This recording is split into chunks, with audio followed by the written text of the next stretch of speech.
अस्सलाम वालेकुम रहमतुल्लाह। आज का जो ये वीडियो होने वाला है ये क्लासिफिकेशंस के बारे में होगा। जितने भी हमारे ओरल पैथोलॉजी में क्लासिफिकेशंस है, हम उन सब क्लासिफिकेशंस को एक एक करके डिराइव करेंगे, डिस्क्राइब करेंगे, ठीक है।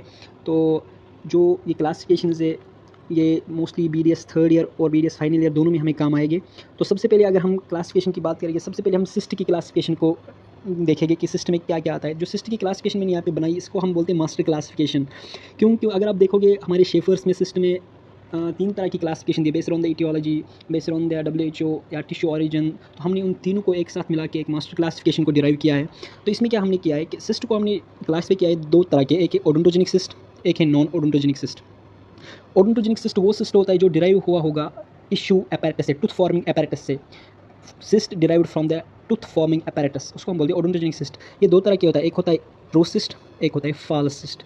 Odontogenic true cyst, odontogenic false cyst. अगर एपिथेलियम लाइनिंग प्रेजेंट होगी सिस्ट में तो इसको बोलते हैं हम ट्रोसिस्ट, अगर एपिथेलियम लाइनिंग एब्सेंट होगी तो फाल्स सिस्ट।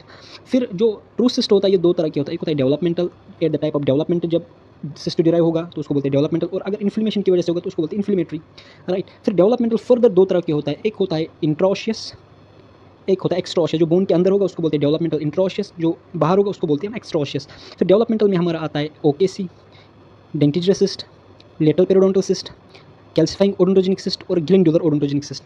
ये 4 सिस्ट हमारे इंट्राओशियस डेवलपमेंटल ओडोंटोजेनिक सिस्ट है। ओकेसी कोई बोलेगा ये क्या है, ये इंट्राओशियस है।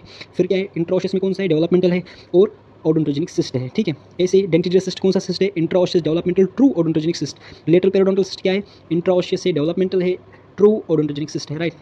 ये एक वर्ड में इनका हमें आंसर देना है। अगर हमें एक्सट्राओशियस में देखना होगा, एक्सट्राओशियस में क्या क्या आता है। एक्सट्राओशियस में हमारा आता है सबसे पहले gingival cyst of adult, right, gingival cyst of newborn, eruption cyst. अगर आपको कोई भी बताएगा what is gingival cyst of adult और जिंजिवल सिस्ट ऑफ न्यूबॉर्न या eruption cyst, it's extraosseous developmental true odontogenic cysts, right.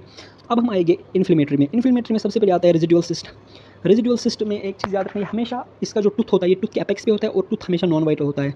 और रेजिडुअल सिस्ट और इन radicular cyst में यही फ़र्क है, जब हम रेडिकुलर सिस्ट में सिस्ट निकालते हैं, जो रिमिनेंट ऑफ द रेडिकुलर सिस्ट होता है उसको हम बोलते हैं रेजिडुअल सिस्ट। और residual cyst is always associated with the, उसमें रेजिडुअल सिस्ट में हमेशा टूथ नहीं होगा, क्योंकि हमने वो टूथ निकाल के सिस्ट निकाल के कुछ रिमिनेंट बचा होगा तो वहाँ पे रेजिडुअल सिस्ट बचता है, ठीक है। तो रेजिडुअल सिस्ट हमेशा जहाँ पे एक्सट्रैक्टेड टूथ होगा वहाँ पे पाया जाता है, और रेडिकुलर सिस्ट हमेशा नॉन वाइटल टूथ पे होता है, ठीक है।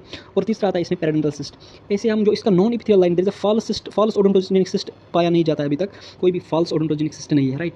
अब अगर हम नॉन ओडोंटोजेनिक सिस्ट की बात करेंगे जो टूथ फॉर्मिंग अपैरेटस से नहीं बना होगा, उसमें भी हमें ट्रू सिस्ट आता है, एक आता है हमारा फॉल्स सिस्ट। ट्रू सिस्ट फिर से 2 तरह के होते हैं, एक होता है developmental, at the type of development जो डेवलप हुआ होगा, और दूसरा इन्फ्लेमेटरी जो इन्फ्लेमेशन की वजह से हुआ होगा, राइट। अब अगर हमें डेवलपमेंटल की बात करेंगे, डेवलपमेंटल में क्या क्या आता है, इसमें फर्दर इंट्राओशियस एक और एक्सट्राओशियस होता है। इंट्राओशियस में फिर से नेजोपेलेटाइन डक्ट सिस्ट, दूसरा मीडियन पेलेटाइन सिस्ट, ग्लोबोमैक्सिलरी सिस्ट और मीडियन मैंडिबुलर सिस्ट। तो अगर नेजोपेलेटाइन डक्ट सिस्ट देखेंगे क्या है, ये एक intraosseous developmental true non odontogenic cyst है। ग्लोबोमैक्सिलरी डक्ट सिस्ट क्या है, intraosseous developmental true non odontogenic cyst है।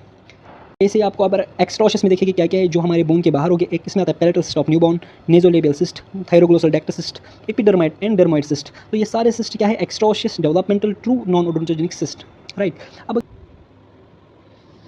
अब हम देखेंगे इन्फ्लेमेटरी सिस्ट। जो इन्फ्लेमेटरी सिस्ट क्या है, इन्फ्लेमेटरी ट्रू सिस्ट में क्या क्या आता है। इन्फ्लेमेटरी सिस्ट में हमें इतने आते हैं, silvery cyst, enteral cyst, aneurysmal bone cyst, traumatic bone cyst, parasitic cyst. ये 5 सिस्ट इन्फ्लेमेटरी है। लेकिन इस इन्फ्लेमेटरी में अगर हमें देखना होगा कि कौन कौन है ट्रू सिस्ट, वो खाली एक है एंट्रल सिस्ट, खाली एंट्रल सिस्ट, और है पैरासाइटिक सिस्ट।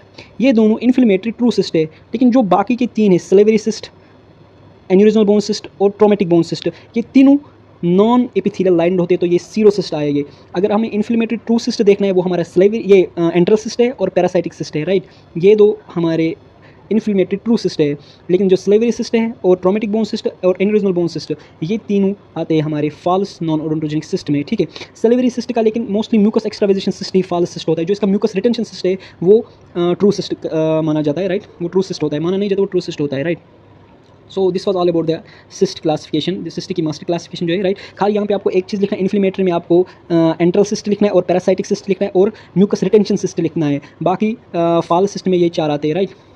तो this was all about the master classification of the cyst. अब हम दूसरी क्लासिफिकेशन देखेंगे, राइट। तो अब हम डिस्कस करेंगे दूसरी क्लासिफिकेशन, फाइब्रोओशियस लीजन्स। तो फाइब्रोओशियस लीजन, अगर हम फाइब्रोओशियस लीजन्स की बात करेंगे, ये हमारे बोन पैथोलॉजी से लिया गया है, बोन पैथोलॉजी का एक चैप्टर है। तो इसकी क्लासिफिकेशन भी इंपॉर्टेंट है, ये आती है। तो ये जो दी है ये है फाइब्रोओशियस लीजन क्लासिफिकेशन वॉल्डेंस ने दी है, तो that's why it's called the Waldron's classification. तो फाइब्रोशियस लीजन में क्या होता है, जो हमारी बोन है वो रिप्लेस होती है फाइब्रस कनेक्टिव टिश्यू से, राइट। तो ये 3 टाइप्स के होते हैं, एक होती है डेवलपमेंटल, एक होती है रिएक्टिव, एक होती है नियोप्लास्टिक, ठीक है। तो डेवलपमेंटल में आता है हमारा fibrous dysplasia, right, that's easy, ये बहुत इजी क्लासिफिकेशन। डेवलपमेंटल में आता है हमारा फाइब्रस डिस्प्लेजिया। तो फाइब्रस डिस्प्लेजिया 2 टाइप के होते हैं, एक होती है मोनोस्टाटिक जिसमें खाली एक बोन इन्वॉल्व होगी, मोनोस्टाटिक बोलते हैं। अगर बहुत सारी बोन्स इन्वॉल्व हो तो उसको बोलते हैं पॉलीओस्टाटिक, राइट। दूसरा आता है हमारा इसमें रिएक्टिव, रिएक्टिव में आता है PCOD, periapical cement osseous dysplasia, that is the most common in the mandible anterior region, ठीक है। दूसरा आता है हमारा इसमें फोकल सीमेंट ओशियस डिस्प्लेजिया, और तीसरा आता है fluoride cement osseous dysplasia, right.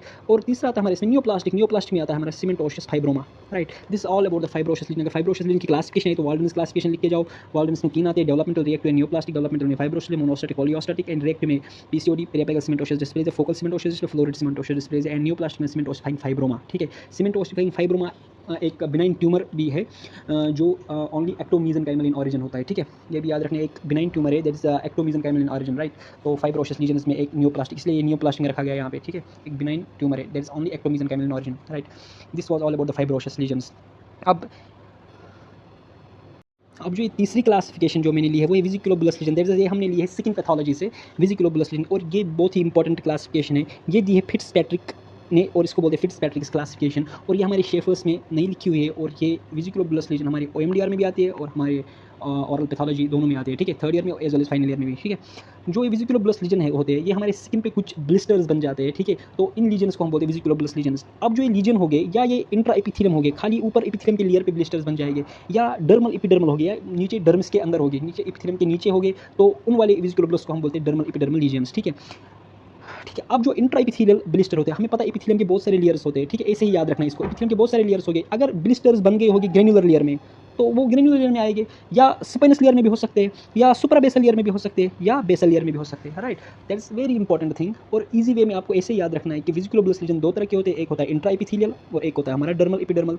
Intra epithelial में या वो ग्रेनुलर लेयर में होंगे, या हमारे स्पाइनस लेयर में होंगे, या हमारे सुपराबेसल लेयर में होंगे, या हमारे बेसल लेयर में होंगे। अब हमें देखना है कि सुपराबेसल लेयर में हमारे कौन कौन से होते हैं, हमारे ग्रेनुलर लेयर में कौन कौन सा वेसिकुलोबुलस लीजन होता है, हमारे स्पाइनस लेयर में कौन कौन सा होता है, वो हमें याद रखना है, ठीक है। अगर हमें ग्रेनुलर लेयर में देखना होगा, ग्रेनुलर लेयर में कौन कौन सा वेसिकुलोबुलस लीजन होता है, वो होता है हमारा पेम्फिगस फोलिएशियस, और होता है हमारा एसएसएस, स्टेफाइलोकोकस स्कैल्डेड सिंड्रोम, ठीक है। ये दो आपको इंपॉर्टेंट याद रखने। और एक और फिक्शनल ब्लिस्टर, वो ज़्यादा इंपॉर्टेंट नहीं, लेकिन ग्रेनुलर लेयर में अगर आपको इंट्राइपिथेलियल ब्लिस्टर देखना, वो है पेम्फिगस फोलिएशियस और स्टेफाइलोकोकस स्कैल्डेड सिंड्रोम। अब अगर आपको स्पाइनस एक्जिमेटस में, स्पाइनस लेयर में देखना होता है, आप इसमें क्या क्या आता है, इसमें सबसे पहले आता है, आपको ऐसे याद रखो, secondary to the heat and cold. अगर किसी हीट की वजह से आपको ब्लिस्टर्स बन जाते हैं, तो वो हमारे स्पाइनस लेयर में बन जाते हैं, ठीक है, ठीक है, वो वाली लेयर। तो इसलिए इसको लिखा है secondary to heat and cold. जब भी हम कभी कभार जलता है कोई, तो उसको ब्लिस्टर्स बन जाते हैं, वो हमेशा स्पाइनस लेयर में बन जाते हैं, ठीक है। तो दूसरा याद रखो आप इसमें हर्पीज वायरस इन्फेक्शन। जब भी आपने हर्पीज वायरस देखा, हर्पीज वायरस का कैरेक्टरिस्टिक फीचर है, उसमें क्या बनते हैं, ब्लिस्टर्स बन जाते हैं, लिप्स पे हमारे वो विजिकल्स जैसे बन जाते हैं, और वो वाले विजिकल्स भी स्पाइनस लेयर में ही बनते हैं, ठीक है। तीसरा आएगा आपको इसमें एक्जिमेटस डर्मेटाइट्स, एंड चौथा आएगा फेमिलियल बिनाइन पेम्फिगस। आप इसको ऐसे निमोनिक करके याद रखो, SHEF, S secondary to heat and cold, H herpes virus infection, E eczematous dermatitis, and familial benign pemphigus, ठीक है।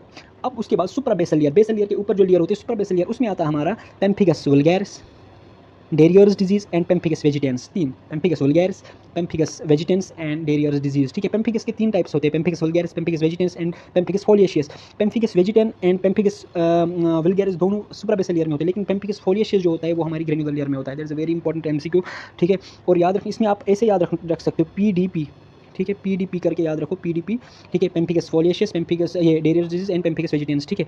अब हम देखेंगे हमारी बेसल लेयर में। बेसल लेयर में हमारी क्या क्या होती है, एक होता है हमारा इसमें एरिथ्रीमा मल्टीफॉर्मा, राइट। बेसल लेयर में एरिथ्रीमा मल्टीफॉर्मा, टॉक्सिक एपिडर्मल नेक्रोलाइसिस, और आता है हमारा ल्यूपस एरिथोमेटोसिस, ठीक है, ल्यूपस एरिथोमेटोसिस, और आता है एपिडर्मोलाइसिस बुलोसा सिंप्लेक्स, और आता है लाइकन प्लैंस। लाइकन प्लैंस जो इंपॉर्टेंट एक लीजन है, वो आता है हमारा बेसल लेयर में, ठीक है, लाइकन प्लैंस। इसीलिए इसके जो विजिकल्स उतने फटते नहीं है, जो हमारे पेम्फिगस के जो विजिकल्स होते हैं, हम थोड़ा ही टच करते हैं वो फट जाते हैं, क्योंकि वो हमारे ग्रेनुलर लेयर में आधे प्रेजेंट होते हैं, सुपरा बेसल लेयर, लेकिन ये बेसल लेयर में प्रेजेंट, बहुत नीचे प्रेजेंट होता है, ठीक है, लाइकन प्लैंस के जो बुल्ले होते हैं, ठीक है। तो अभी तक आपने क्या वेसिकुलोबुलस लीजन में इंट्राइपिथेलियल और डर्मल। इंट्राइपिथेलियल हो गया, ग्रेनुलर में क्या क्या आता है, स्पाइनस में क्या क्या आता है, सुपराबेसल में क्या आता है, और बेसल में क्या आता है। अब हम डिस्कस करेंगे डर्मल एपिडर्मल, ठीक है, डर्मल एपिडर्मल जंक्शन, ठीक है। वहाँ पे 2 लेयर्स होते हैं, एक होता है ल्यूमिना लुसिडा और एक होता है ल्यूमिना डेंसा। ल्यूमिना लुसिडा में हम देखेंगे उसमें क्या कहते हैं, एक आता है बुल्लस पेम्फिगॉइड, साइकेट्रिशियल पेम्फिगॉइड, और एपिडर्मोलाइसिस बुलोसा जंक्शनल। एपिडर्मोलाइसिस बुलोसा 3 तरह के होते हैं, एक एपिडर्मोलाइसिस बुलोसा जंक्शनल, एपिडर्मोलाइसिस बुलोसा सिंप्लेक्स, और एपिडर्मोलाइसिस बुलोसा डिस्ट्रोफिका। जो आपका एपिडर्मोलाइसिस बुलोसा सिंप्लेक्स है वो प्रेजेंट होता है बेसल लेयर में, ठीक है, जो आपको यहाँ पे दिखता है एपिडर्मोलाइसिस बुलोसा सिंप्लेक्स प्रेजेंट होता है बेसल लेयर में, ठीक है। लेकिन जो आपका एपिडर्मोलाइसिस बुलोसा जंक्शन होता है वो प्रेजेंट होता है हमारे लेमाइना लुसिडा में, ठीक है। तो लेमाइना लुसिडा में प्रेजेंट था बुलस पेम्फिगोइड, साइक्रोट्रियस पेम्फिगोइड और एपिडर्मोलाइसिस बुलोसा जंक्शनल, ठीक है। और दूसरा बिलो द बेसल लेमाइना में क्या क्या होता है, एपिडर्मोलाइसिस इरिथेमा मल्टीफॉर्मा और epidermolysis bullosa dystrophica, right. This is all about the vesicular bullous स्लिन। और आपको अभी तक आपने क्या समझा, जो भी पेम्फिगस है वो सारा इंट्रा एपिथेलियल होता है, लेकिन जो आपका पेम्फिगोइड है वो हमारा इंफ्रा एपिथेलियल होता है, ठीक है, सब एपिथेलियल होता है, सॉरी सब एपिथेलियल होता है। जो हमारा ये जो हमारा पेम्फिगस होता है वो इंट्रा एपिथेलियल होता है, ठीक है। जो हमारा पेम्फिगोइड होता है, पेम्फिगोइड दो टाइप के होते हैं, एक होता है बुलस पेम्फिगोइड और एक होता है हमारा साइक्रोट्रियस पेम्फिगोइड। वो दोनों क्या होता है, सब एपिथेलियल, ठीक है, सब एपिथेलियल। ये इनमें फ़र्क है, कभी बोलते हैं पेम्फिगस और पेम्फिगोइड में क्या फ़र्क है, वो इंट्रा एपिथेलियल होता है पेम्फिगस, और हमारा जो पेम्फिगोइड होता है वो सब एपिथेलियल होता है, ठीक है। So this was all about the vesicular bullous स्लिन। और इसके बाद बहुत सारी क्लासिफिकेशन है, ट्यूमर की क्लासिफिकेशन भी है, हमारे सलेवरी ग्लैंड की क्लासिफिकेशन है, और भी बहुत सारे बोन पैथोलॉजी में और भी क्लासिफिकेशन, वो हम सेकंड वीडियो में डिस्कस करेंगे। तो इस वीडियो में ये 3 क्लासिफिकेशन है, राइट। अगर आपको ये वीडियो पसंद आया होगा तो लाइक शेयर और सब्सक्राइब करके जाना। Thank you.